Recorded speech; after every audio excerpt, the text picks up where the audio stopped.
नमस्कार एमपी अब तक आप देख रहे हैं और आपके साथ मैं हूं पुनीत। चलिए खबरों की करेंगे शुरुआत और सबसे पहले बात चुनाव की। जनपद अध्यक्ष और उपाध्यक्ष का चुनाव हुआ, 2 चरणों में हुआ। पहला कल था, दूसरा आज, और इसमें बीजेपी का जलवा देखने को मिला। कुल मिलाकर अगर जनपद अध्यक्ष के पदों की बात की जाए तो 300 से अधिक जनपद अध्यक्ष के पदों पर बीजेपी और कांग्रेस दोनों ने अपनी ताकत दिखाई, लेकिन 226 पर बीजेपी अपना कब्जा होने का दावा कर रही है। जनपद अध्यक्ष के टोटल नतीजों की अगर बात की जाए तो 313 हैं और इनमें से 312 के नतीजे सामने आ चुके हैं। आज 143 जनपद में मतगणना हुई, कल 170 में हुई थी। भारतीय जनता पार्टी समर्थित 102 पर जीते हैं, कांग्रेस समर्थित 29 पर जीते हैं। 143 की जो हम बात करें उसका आंकड़ा रख रहे हैं आपके सामने। गोंडवाना गणतंत्र पार्टी समर्थित 5 और निर्दलीय 6 पर जीते हैं। कल और आज का टोटल अगर लगाया जाए तो कुल 312 के नतीजे आए हैं और बीजेपी समर्थित 226 जीते हैं, ऐसा बीजेपी की तरफ से दावा है। कांग्रेस समर्थित 64 जीते हैं, अन्य 22 पर हैं और एक सीट गरोठ की है, जो मंदसौर की गरोठ है, जिस पर अभी स्टे लगा हुआ है।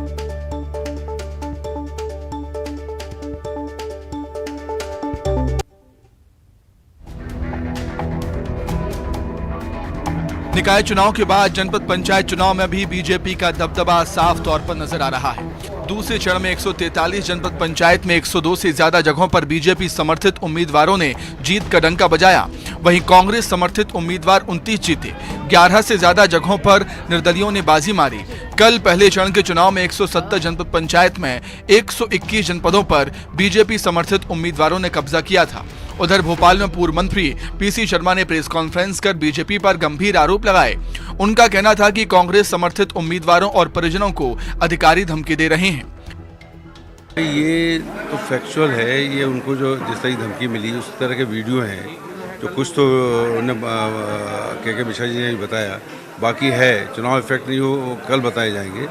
और कलेक्टर भोपाल ये कह रहे हैं कि आप तो प्रॉक्सी वोट पे साइन कर दीजिए, आपको जान को खतरा है। ये तो इससे बड़ी बात क्या हो सकती है कि मतलब जिला सबसे बड़ी पोस्ट होती है कलेक्टर की, वही ये कहेगा कि आपकी जान को खतरा है। अरे भाई जहाँ हैं इनसे वोट ले लो ना, प्रॉक्सी की जरूरत क्या है। पीसी शर्मा के धमकाने के आरोपों पर बीजेपी ने भी पलटवार किया। बीजेपी का कहना था कि निकाय चुनाव में मात मिलने के बाद कांग्रेस को जनपद में हार का डर सता रहा है, यही वजह है कि वो आरोप लगा रही है। प्रशासनिक अधिकारियों को आड़े हाथों लें, अपशब्द बोलें, अपमान करें। जब जनपद अध्यक्षों के चुनाव हार जाएं, बुरी तरह से पराजित हो जाएं और जिला पंचायत में भी हारने की संभावना सीधी खड़ी हो, जहां बड़ी तादाद में भारतीय जनता पार्टी समर्थित सदस्य जीत कर आए हैं, अध्यक्ष और उपाध्यक्ष भी भाजपा के बनने वाले हों, तो अनाप शनाप आरोप लगाने लगे। निकाय चुनाव को विधानसभा चुनाव के लिहाज से सेमीफाइनल माना जा रहा था। जाहिर है बीजेपी बड़ी जीत की ओर है और ये कांग्रेस के लिए शुभ संकेत नहीं है। इधर जनपद के नतीजों पर बीजेपी के प्रदेश अध्यक्ष वीडी शर्मा ने कहा कि 74% से ज्यादा बीजेपी समर्थित उम्मीदवारों ने जीत दर्ज की है। इसके लिए वीडी शर्मा ने सभी कार्यकर्ताओं को बधाई दी। कांग्रेस की धमकी वाले आरोप पर पलटवार किया और कहा कि कांग्रेस हमेशा झूठ बोलती है। आज के 143 जनपद पंचायतों के चुनाव में भारतीय जनता पार्टी 102 जनपद में अध्यक्ष और उपाध्यक्ष चुन करके भारतीय जनता पार्टी के आए हैं। ऐतिहासिक बहुमत भारतीय जनता पार्टी को मिला है।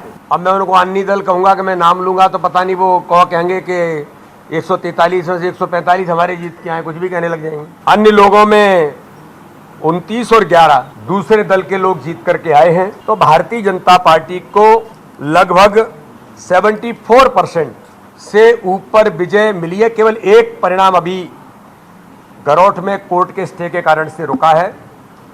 बाकी 142 के परिणाम जो आए हैं उसमें भारतीय जनता पार्टी को ऐतिहासिक प्रचंड बहुमत से विजय श्री मिली है। इसके लिए मैं भारतीय जनता पार्टी के मध्य प्रदेश के सभी कार्यकर्ताओं को, बूथ से लेकर के मंडल और जिले के, प्रदेश के सभी कार्यकर्ताओं को मैं बधाई देता हूं।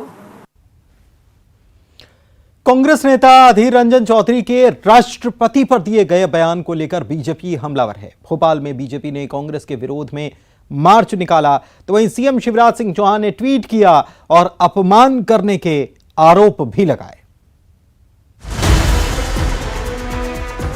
अधीर रंजन चौधरी अपने बयान को लेकर बीजेपी के निशाने पर हैं। भोपाल में एमपी बीजेपी ने कांग्रेस के खिलाफ मार्च भी निकाला। इस मार्च में प्रदेश अध्यक्ष वीडी शर्मा, मंत्री विश्वास सारंग और विधायक रामेश्वर शर्मा शामिल हुए। ये मार्च मिंटो हॉल से राजभवन तक निकाला गया। वहीं मुख्यमंत्री शिवराज सिंह चौहान ने ट्वीट कर देश के सर्वोच्च पद के अपमान की बात लिखी है। कांग्रेस ने, उनके नेता अधीर रंजन चौधरी ने जिस निकृष्ट मानसिकता का परिचय दिया है, घटियापन का परिचय दिया है, वो अक्षम्य है। उन्होंने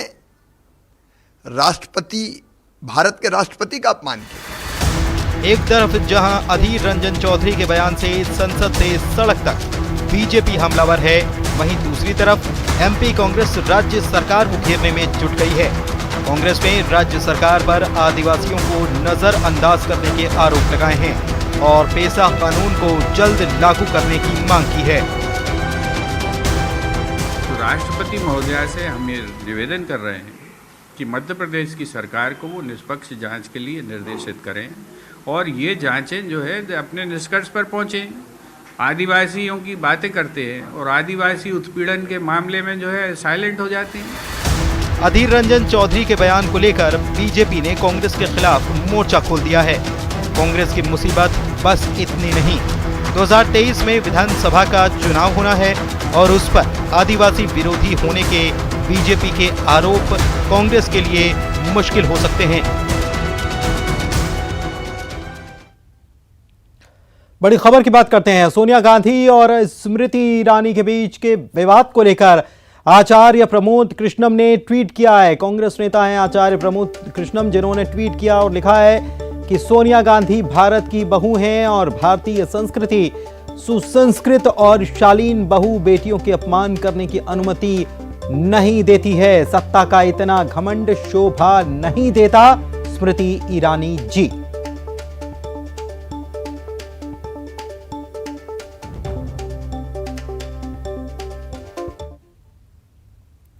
माफ कीजिएगा 13 से लेकर 15 अगस्त तक बीजेपी ने घर घर तिरंगा अभियान शुरू किया है। अब इसे लेकर सियासत भी शुरू हो चुकी है। कांग्रेस राष्ट्रीय आंदोलन का हवाला इसके पीछे दे रही है।